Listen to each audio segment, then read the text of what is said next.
한 번의 위험이 엄청난 재산상의 피해라든지 신체적 피해로 나타날 수 있기 때문에 기상정보는 매우 정확하고 매우 신중해야 된다라고 말씀드립니다. 가장 중요한 것은 집요해야 된다라는 이야기를 드려요. 이건 누구에게는 상당히 절실한 부분이기 때문에 매우 집요하게 추적해야 된다라는 말씀을 드립니다.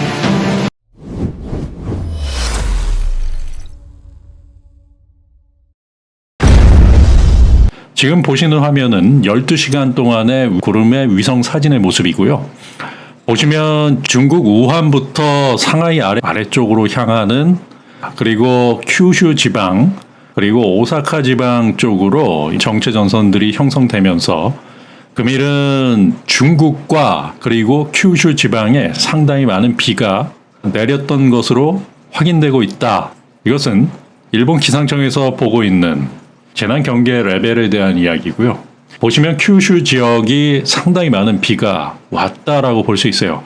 큐슈 지역, 이 보라색이 더 많이 보이고 있죠. 보라색은 재난 경계 레벨 4호에 해당되고요. 경계 레벨 4호는 대피 이동하라라는 경고고요. 그리고 짙은 색의 경우는 즉시 대피 이동하라라고 해서 경계 레벨 4호에 해당합니다. 이 경계 레벨 4호가 많아지고 있다라는 것은 이 큐슈 지역에 상당히 비가 왔다라고 볼 수 있습니다. 그리고 그 외 지역에서도 재난 경계 레벨 4호와 빨간색의 3호 그리고 2호가 계속적으로 발효되고 있다라고 봅니다. 자, 이것은 일본 기상청에서 보고 있는 기상도고요. 몇 시간 전의 상황인데 보시면 정체 전선이 이렇게 형성되는데 저기압이 조금씩 발달하고 있다. 이 저기압에 따라서 이 정체 전선의 움직임이 일어날 수 있다라고 보기 때문에 어떻게 보면 일본에서는 이 저기압에 상당한 희망을 좀 걸고 있다라고 볼 수도 있어요. 하지만 온대성 저기압이 북쪽으로 이동하면서 한랭 전선 내에 2000에서 2만 미터 뻗어 있는 상당히 비를 가지고 있는 정난운에 의해서 또 한 차례 큰 비가 올 수 있기 때문에 그것이 마지막으로 일본 열도에 위협이 되고 있다라고 볼 수 있습니다. 8월 18일 9시 예상도인데요. 보시면은 저기압이 발달하면서 정체 전선을 끌고 올라가고 있죠. 그러면서 한랭 전선과 온란 전선이 이렇게 구분이 되고 있다라고 하면 8월 18일과 8월 19일 이 정체 전선이 이제는 완화될 수 있다라고 보기 때문에 이 마지막 큰 비가 올 수 있다라고 봅니다. 그렇기 때문에 일본 지역에서는 조심하셔야 된다라는 말씀을 드리고요. 그리고 8월 19일 9시 예상이 저기압이 더 북쪽으로 올라오면서 모양이 바뀌고 있죠. 정체 전선의 모양이 바뀌고 있다. 정체 전선이 이제는 이동을 하고 있다라고 봅니다. 이것은 과거의 기상도인데요. 보시면 8월 11일 정체 전선이 만들어지고 있고요. 8월 13일 일본 지역을 횡단하고 있고요. 8월 14일, 8월 15일 그러면서 엄청난 양의 비가 내리면서 비가 일본 전역으로 내리고 있다. 그리고 8월 16일까지 정체 전선이 만들어지고요. 8월 17일 저기압이 발달하면서 일정 부분 정체 전선이 이동할 가능성을 열어두었다라고 봅니다. 윈디닷컴을 통해서 앞으로의 대한민국의 날씨에 대한 이야기를 드려보겠습니다. 자, 이것은 유럽 기상청, 유럽 중기예보센터를 통해 보는 앞으로의 비 번개의 움직임을 보고 있는데요. 저기압이 발달하면서 수요일 그리고 목요일 일본 지역은 큰 비가 마지막으로 올 수 있다라고 봅니다. 지금 현재 목요일의 모습이고요. 그리고 금요일 20일 저기압이 중국 쪽에 조금씩 발달하고 있죠. 지금 보시면 저기압이 발달하고 있는 모습이 보이죠. 이것이 국내 토요일 오후쯤에 이 온대성 저기압으로 인해서 집중호우가 나타날 수 있다라고 봅니다.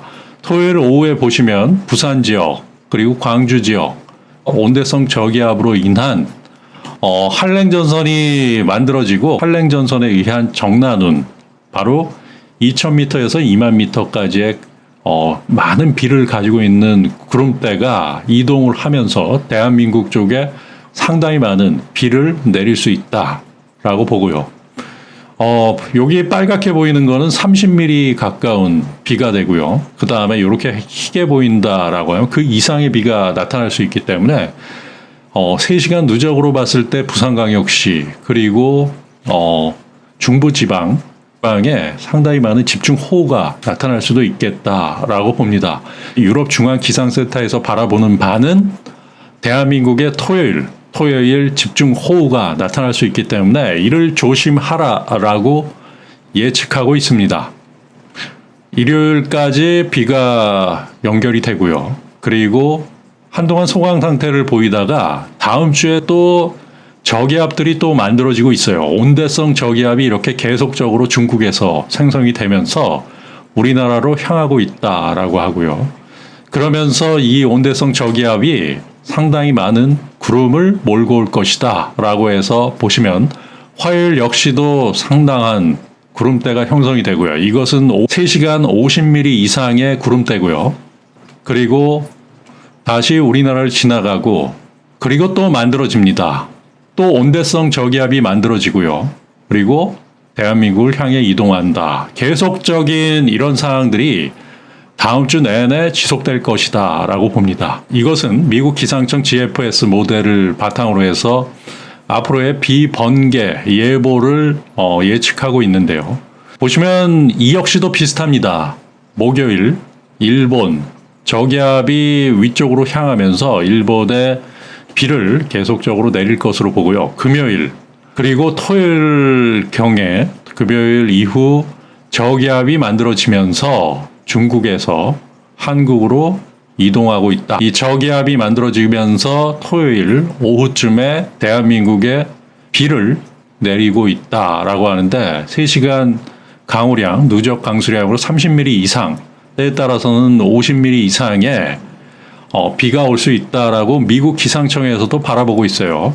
보시면 중부지방에 비를 내리게 하고 있고요. 이것은 온대성 저기압이 이동하면서 대한민국 지역으로 비를 많이 내린다라고 보시면 됩니다. 바로 토요일 날 오후에 집중호우가 나타날 수 있다라는 것을 이야기를 하고요. 이 집중호우는 빠르고 아주 크게 내릴 수 있다라고 이야기를 합니다. 그렇기 때문에 준비를 하셔야 된다라는 말씀을 드리고요. 그리고 일요일 다음 주의 상황도 온대성 저기압이 만들어지면서 비슷하게 나타나고 있어요. 다음 주 후반에 다시 비구름대가 이동을 하면서 보시면 화요일 상당히 많은 비가 중부지방을 향하고 있다라고 보면 되고요. 지금 서울 같은 경우는 3시간에 50mm가 넘는 비가 올 수 있다라고 미국 기상청에서는 바라보고 있고요. 이것은 다음 주 8월 24일 날씨 예상이고요. 그리고 8월 25일 지속적으로 비구름대가 형성이 되고 있어요. 8월 25일, 8월 26일. 이렇게 이번 주말에 온대성 저기압의 영향으로 미국 기상청 그리고 유럽 중기 예보센터 모두 우리나라에 집중호우가 나타날 수 있음을 경고하고 있습니다. 토요일 오후에 집중호우가 나타날 수 있다. 반드시 양지하시기 바랍니다. 자, 이것은 앞으로의 누적 강수량을 보여주고 있고요. 앞으로의 누적 강수량을 보시면 앞으로 3일까지는 별로 비가 안 오고 있어요. 지금으로부터 5일이다라고 하면 12일까지인데 이때 전체적으로 봤을 때는 20에서 30mm 정도 그 정도가 나타날 수 있다라고 볼 수 있고요.